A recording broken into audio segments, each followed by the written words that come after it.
I want you to remember, whenever in society people tolerate some type of evil, ask yourself what they gain from tolerating that evil. It may sound like a contradiction that a group of people, or let's say a collective, they tolerate evil. Evil, that means it brings destruction, yet they benefit from it. Let me explain. Take an island, for example. I'm going to give a parable to you. And on that island you have 5,000 people that live over there. And all those 5,000 people, they have basic physical needs. They need water, they need food, they need clothes, and they have psychological needs. They want to be significant, they want to matter. So you have the standard basic human needs. Let's say now that the island is discovered by some colonial power, and now the colonial power incorporates it into their empire. Let's say it's the Spaniards that discovered the island. Now they are part, they is the people from that island, those 5,000 people are part of the Spanish economy. But now they're part of the Spanish economy, they need to learn Spanish. So those who don't understand Spanish will lag behind. And because they lag behind, they can't get along with the benefits of Spanish society. There is export from the island every half year. And in that export now, you have people that produce, those are the farmers, and you have those that export. And eventually you have those that consume, who are in Spain or in Mexico or in some other Spanish territory. So in this case, the people from that island, those 5,000 people, they now went through a transformation. Before, they were just an island somewhere in the Caribbean, and they traded with other islands, but it was more on an individual basis. So there was no, how would I say, policy or imperial policy that they complied with.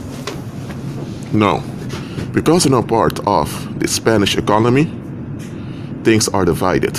Some produce, some transport, and others across the sea or across the ocean they consume. That means that society, or there's a community of 5,000 people, everyone now wants to be part of the winning group. They do. They want to be part of it. But to be part of the winning group means that you speak Spanish, and it means that you're able to get along. What if one day many of those inhabitants think, you know what, we're on this island, let's move to another Spanish territory where they can live in cities. Let's say now 3,000 from the 5,000 people they leave. So now you have an island that's left behind with only 2,000 people. So that island cannot function now because there are too few people to produce. You need people to produce and people to export. But now there are too few people. So now the Spanish, as well as the people, as the leaders of that island, they don't want people to leave. Because as people realize, okay, we don't have to work on the farm all year long on this island. We can also sail away. There are also other empires besides the Spanish. What's going to happen? Most likely everyone will leave the island. But if that happens, there's no economy over there. And the island becomes an easy target for pirates or wanderers at sea. So they now install the expectation that you cannot leave the island. That's a restriction you put on the people, don't leave the island. They'll do that by either enforcing negative stereotypes of the outside world, or they will come with blackmail to charge people if they want to leave. Saying to them, you're not loyal, who do you think you are? Especially the who do you think you are sentence is used often to do this. So now, on a group of islands, you will have a bunch of people that are exploited in very, very bad ways. And this serves as a deterrent for people to even think of leaving the island. So the people from an island, unconsciously, they will tolerate the bad treatment of those other people. Why? Because the moment they admit that they tolerate those people to be treated so badly, and the moment they stop allowing it to happen, what's going to happen now? Then they need to look at their situation. They're on an island in an imperial era with almost no significance than agriculture, and they're very vulnerable to pirates. This is something quite frightening to realize and to process.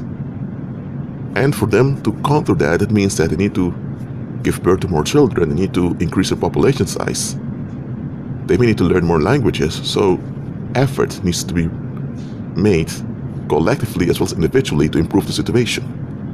But that means that everyone has to comply by first realizing that something needs to be done. And that's what people don't want. So they prefer having this 100 or 200 people on the island that's treated like trash, and there's a silent agreement that everyone has the right to mistreat those people. A silent agreement is an agreement that people agree to by not opposing it.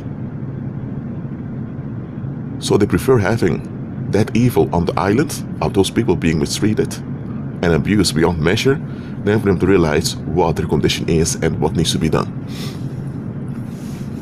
Now I know this is a long parable, but I made it long and detailed for you to understand what I'm teaching here. Anywhere, in any community where you see evil that persists, ask yourself what the people gain from tolerating that evil. Tolerance doesn't mean that something is bad. You can be intolerant towards good stuff. For example, you have narcissists who can't stand it when you hold them accountable. Holding people accountable is a constructive thing. But people who want to be left alone at all costs, they won't tolerate you holding them accountable. So just because you're tolerant to something doesn't mean that the thing you're tolerating is bad. What I'm just saying is, whenever there's evil going on in a community, what do people gain from it? What is the silent agreement behind the tolerance of that evil? Behind every evil that persists in any community, anywhere, there's some silent agreement that's in place.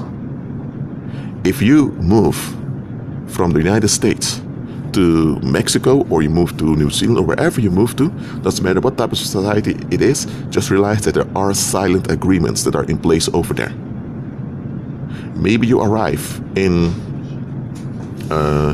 let's say, let me give an example. Let's say you arrive somewhere in Portugal, for example, and there is this silent agreement that people from certain cities are not allowed to have jobs.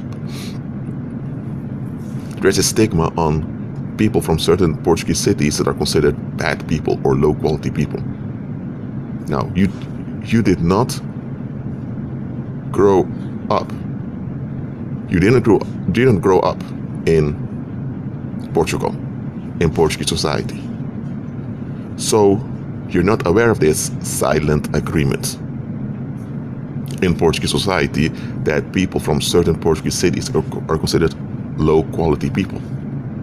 So let's say you arrive in Portugal, or you migrate over there, and now you live in Portugal, and you are out there making friends, building your social network, and you are at a birthday party, and you are allowed to bring people with you, and you bring people that are from one of those quote-unquote unworthy places from Portugal.